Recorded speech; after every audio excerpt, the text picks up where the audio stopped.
Okay, everybody hear me okay? Is this working? I'll speak louder if I need to.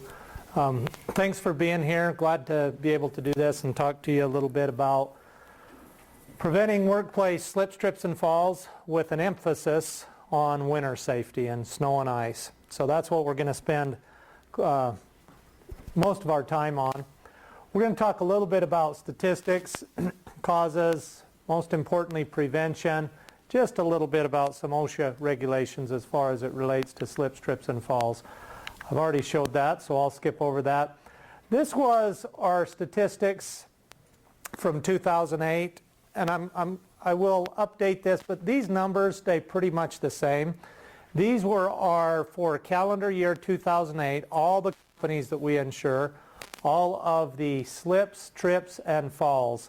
So we have here the total number of claims, and these two categories are the same. The total amount of dollars spent on that particular type of a slip fall, and then the average per claim. Just looking at the numbers, particularly the numbers of claims and the costs, what kind of jumps out at you there? What are the big areas that employees have slips, trips, and falls? Yeah, ice and snow leads the frequency, doesn't it? And that's really interesting because how many months out of the year, even on a bad winter or a long winter, how many months out of the year do we have ice and snow? 9. 6 here. 6 here? 6 and 9. Okay. Maybe 3, 4 where it's bad, and on a mild winter less than that. But still, that's more than about double the next closest one, which is slips and falls from a different level. What about the costs? Here, slips and fall from a different level, and that makes sense. The farther we fall, if we're falling, at heights, we're going to have more severe injuries, fatalities, broken bones, that type of thing. But still, this is very significant. Slips and falls on ice and snow. Also this one, slips and falls on ladder or scaffold. How many of you use a ladder once in a while as part of your job? Okay. How about at home? We all do things when we need to get a little bit taller, and we'll talk about that as well. Slips and falls from elevation, a lot of times those are caused by unguarded floor openings, stepping off, or jumping off. We shouldn't be jumping when we get to at work.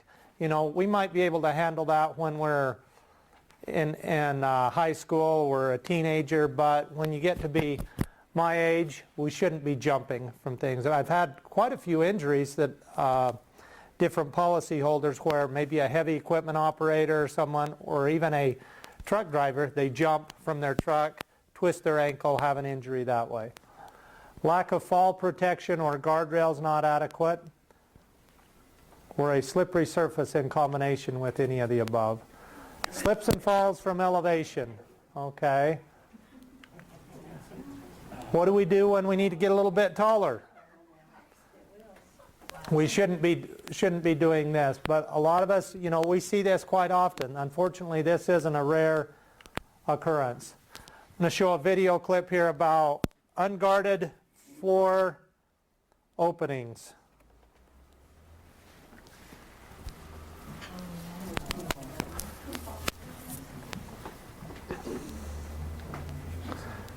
Bad design and bad idea.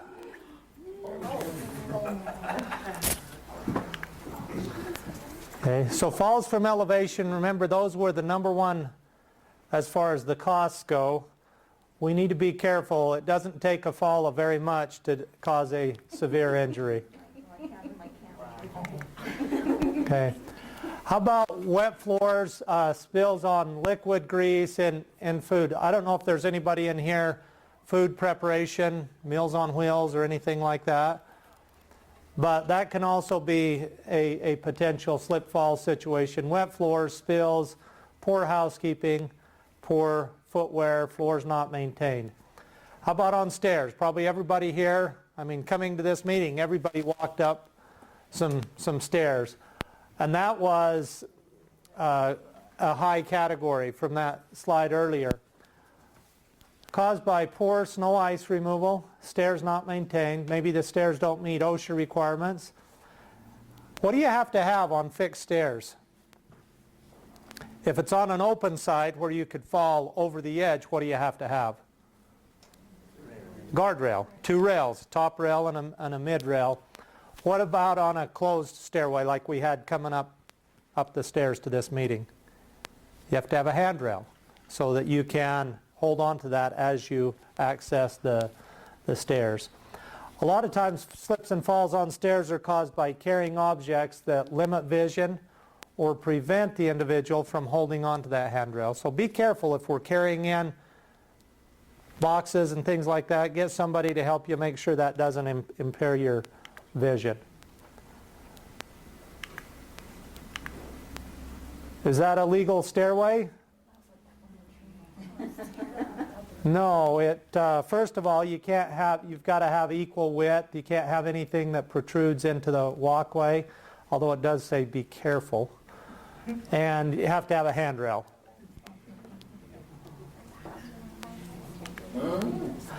Sometimes we have a slip and fall injury, a slip, no fall, but we still get injured. Can we get injured without the fall? How? How does that happen? Sometimes we can twist an ankle, we can tweak our knee, back. Those are actually not uncommon, those type of injuries. So what happens when a slip is kind of the opposite of a trip, but what are the physics, what are the dynamics of a slip? When we're walking, we have a loss of traction, let's say on the right heel. Right foot slides forward, center of gravity falls, and the slip dynamics induce that slipping motion backwards. The left foot or leg cannot provide sufficient stability. The right foot continues forward, the left foot goes forward, resulting in posterior or lateral contact and resulting trauma, depending on wherever you hit. Those can cause muscle strains, strain reaction from imbalance, whiplash type injuries, or whatever body part you hit as you're losing your balance or even grabbing onto something. And we can also hurt our pride if anybody watches. Okay, let's talk for a minute about slips and falls on ice and snow. How many of you remember what happened? I believe it was, I may be off a day or two, but I believe January 21st, 2013. Does anybody remember that day? Where? Here? Not right off. All along the Wasatch Front. It was that ice storm and that freezing rain. Typically we have about 50 claims a day that are filed. On that day it peaked to, I think it was 350 something. About 6 or 7 times as many as normal. What was the number one injury that we had that day from all different policy holders? Manufacturing, truck drivers, school teachers, everybody had this type of injury. Slips and falls on ice and snow. What do you think another common injury was that day? Car accidents, getting injured in car accidents. I had to drive that day, and I remember I watched, not off the road, but I watched 2 cars go off the road and several vehicles. And we'll talk about wintertime safety in a minute. But what can we do when we have icy conditions in our parking lots, in our work areas? What can we do about that to prevent those? Okay, I heard call in sick. That was mentioned yesterday. That's not a very good option. What else can we do? Take it slower. Take it slower. And speed is a big factor, isn't it? We have a 5-minute video, and I'm going to leave this with Jenica. It's called Walk Safe. Well, what do you mean? I've got to learn how to walk on ice and snow? It's only 5 minutes, and it talks about on ice and snow walking like a penguin. So how does a penguin walk?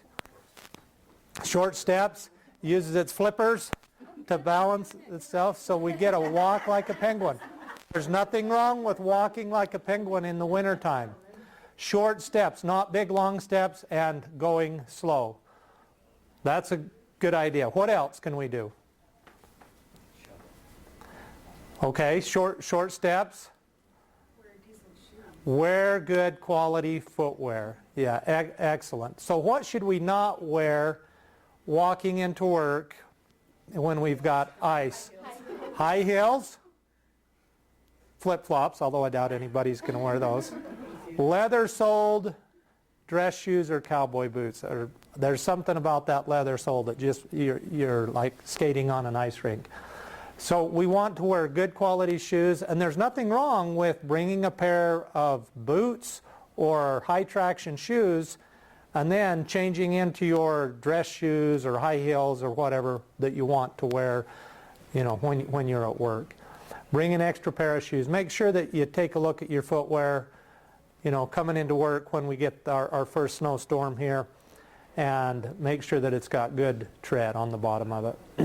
And for those of you who are out in it, you know, it's not just walking into the building. What can you do? What are some options for providing traction on your shoes?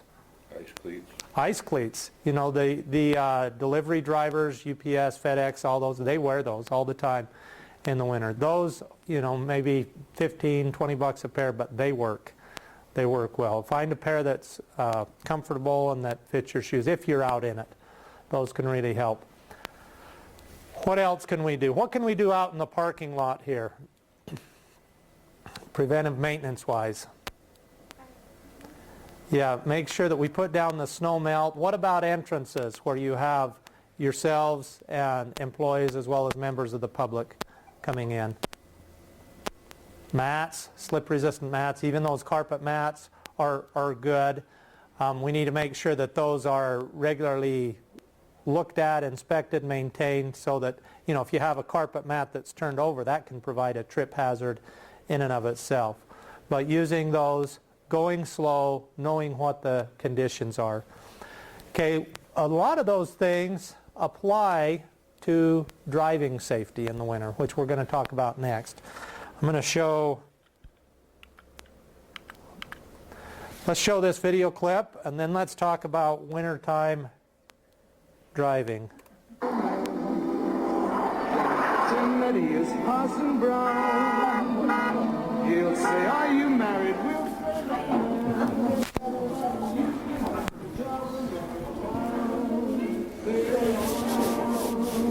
This was one street.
I will not come this way next.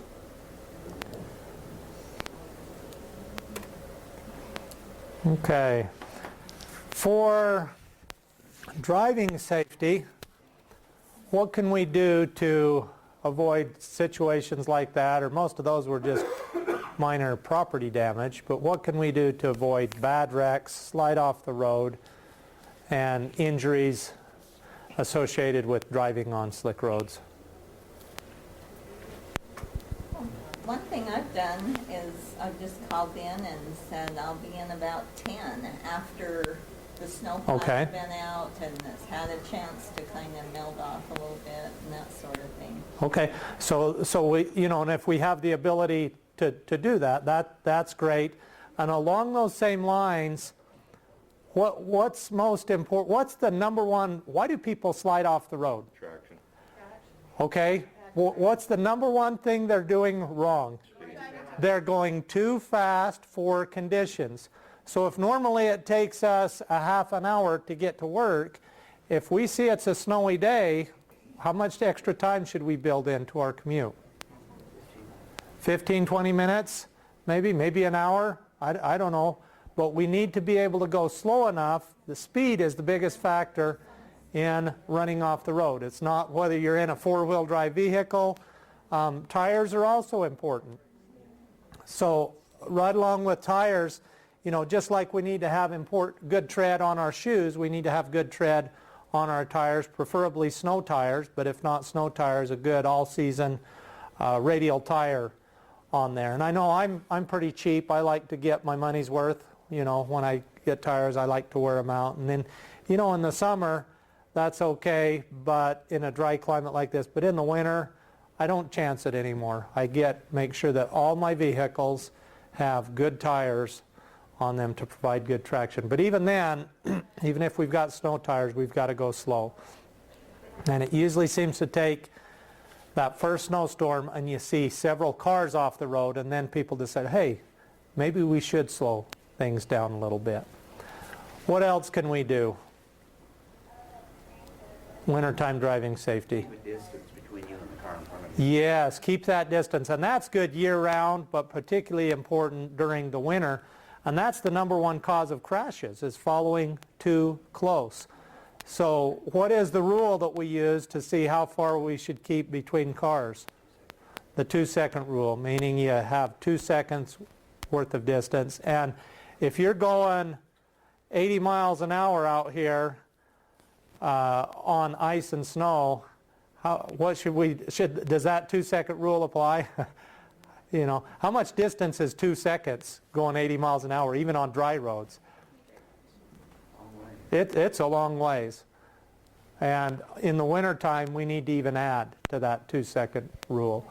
In the wintertime, somebody in front of you may have a dry patch and you have a slick patch. Yeah. I mean, it's not just reaction time, it's surface time that you have to take into Yeah. consideration. And if you tell the officer, say, well, that car in front of me, they stopped so quickly, is that a good excuse? No, you're responsible for maintaining your vehicle. Even if they slam on their brakes, you've got to be able to stop. One other thing that's really important for preventing wintertime driving accidents, how about maintenance before you ever put your car in drive? What are some things we can do there? Clear off the windows. And too many times, you know, I've seen people, I've even been guilty of this once in a while, so I'm in a hurry. Oh, I can't find the scraper. Okay, which one of you kids took the scraper? Well, let's see. I'll use my credit card, my comb. Okay, there's a little nice peephole there. Okay, well, it'll defrost within 5 minutes. I'll be okay. You know, and that's not good visibility. We need to clear it off, let it warm up. It's better for the vehicle as well. Make sure you have plenty of windshield washer fluid. Make sure your tires are in good shape. And actually, in the wintertime, what do we do with our tires as far as inflation goes? Add more.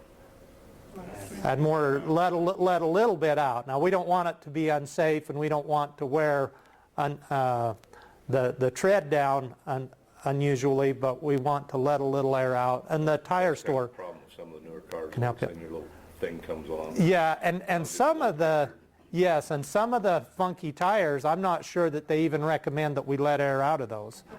So check with your tire manufacturer. Also, you can put what, you know, if you've got like a rear wheel drive pickup, it helps to put some sand or some weight in the back of it. So that can help us. What do we do if we go into a spin and we're in a rear wheel drive vehicle, like a pickup? Well, you know, for driver's ed 101, what do we do when our car starts to slide this way? You steer into it, and it's pretty easy. Do most new drivers, like my 16-year-old daughter, do they know how to do that? Is that a natural skill? No. What do you want to do? Brakes and spin. You want to slam on the brakes. Yeah, I think practicing is a good idea as long as you're safe. But steer into the spin. Now, what about front-wheel drive vehicles? Opposite. What do we do there? And you know, I've heard several different things on front-wheel drive vehicles. I think it depends on the vehicle and your tires, different things, but I usually just let off the gas and try and ride it out as best I can. What about if you need to stop, you're coming down an icy hill or something, non-ABS brakes? How do you brake?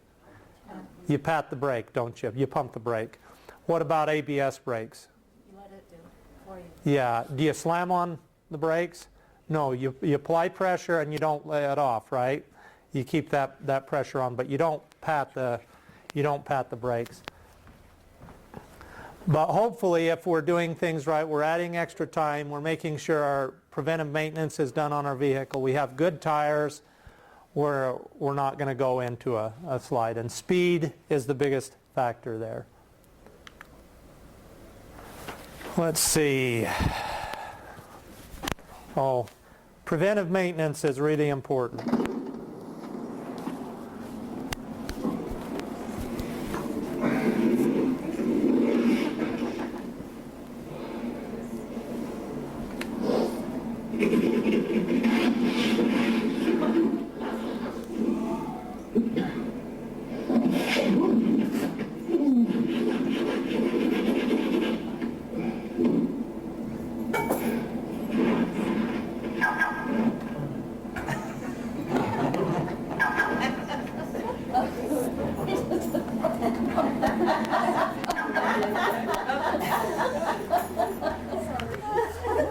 Okay.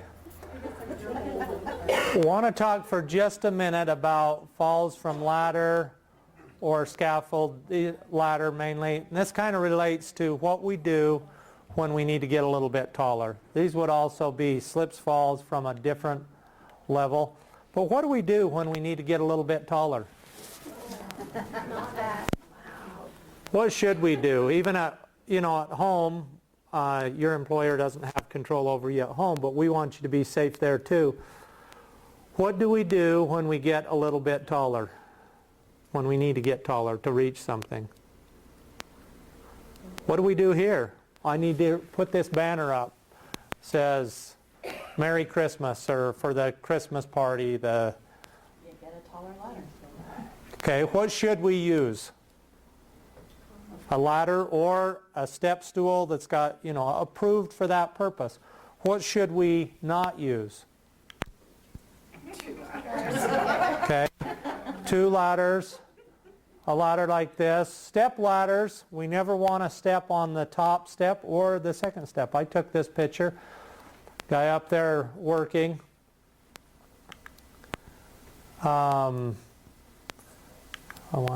We've already talked about this. What about buckets? Even worse than buckets, taped to our feet. But I've seen buckets, milk crates, chairs. What's even worse than standing on a chair? Standing on a swivel chair or a rolling chair. That I've seen that happen before. We need to be careful about what we do when we need to get a little bit taller. We should use an approved step ladder or a step stool that's approved for that purpose. Just as general maintenance, if you find any sidewalks in buildings where they have an uneven surface, talk to your maintenance department, get those ground down. This housekeeping. Okay, what are some of the trip hazards that we have in an office environment? Cords. Okay, what's the OSHA rule on cords? Cords like this. And you see these, they run the coffee maker, the toaster, the microwave, the radio. Can you have a cord on the floor? No, you can't. In fact, cords and extension cords, they should be plugged directly into an outlet where they don't cause a tripping hazard. And extension cords are for temporary use only. They're not designed to be in a permanent location. Cords are the most common things that I see, but also, well, this is a sidewalk that really needs some preventive maintenance. Mats. You know, keep a good eye on that mat, make sure that it's laid down flat, and if it gets, you know, builds up these little ridges here, we need to maybe get a new mat or get a different type of mat. Be careful when you're setting up. I mean, even like now, you know, the cords and everything, technically I should have taped down that back cord there. It does, you do have a little covering back there. You can put those little covers on it that have a tapered surface. You know, if you're doing a demonstration, a lot of people are going to be walking by that. But just housekeeping in general. I've known employees who've tripped on file cabinets, chairs, boxes, put down pallets out in the warehouse, and a lot of other things. There are a lot of trip hazards out there. Okay, so preventing slips and falls. We've already talked about a lot of these. Use appropriate footwear. Prevent tripping hazards. Housekeeping is really, really important. Training employees, if you identify a slippery, you know, if you come into work early one morning and it's just slick as can be, you know, out on the steps out front, do something about it. Don't just walk by it and say, wow, I almost, you know, fell there. Hope nobody else does. Do something about it. Put out some cones, put out some ice melt, do something about it. Don't leave that hazard there. Grind down uneven surfaces, repair potholes in walkways and parking lots, maintain clear walkways, ensure that cords, hoses, and other items are stored properly out of the work areas, organize work tools, equipment, and workflow to ensure that no tripping hazards are introduced. Snow and ice, we spent quite a bit of time on this. Preventive maintenance. If you have a place that is really slippery, you actually can go in and coat that with an anti-skid coating. And some of the restaurants and grocery stores that I go out and visit have had problems where it's like, wow, this walkway here is just, you know, the tile's been worn down and it's slippery, slippery, slippery. They go in and put down one of these slip-resistant coatings and it makes a big difference.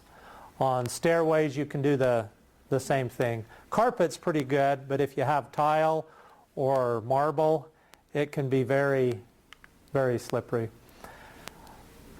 These ice cleats, footwear, you know, getting back to that, if you're out in it, doing a lot of driving, getting in and out of vehicles in the wintertime, these are really good to help prevent. And you can buy these, you know, some of these will, if you bring them in an office environment like these here, they'll, you know, if they've got spikes, they'll tear up the carpet. We don't want to be wearing those. But others like this, that's just a wire, you know, wrapped around those. Still provide good slip resistance, but they're approved for indoors as well. Is this appropriate footwear?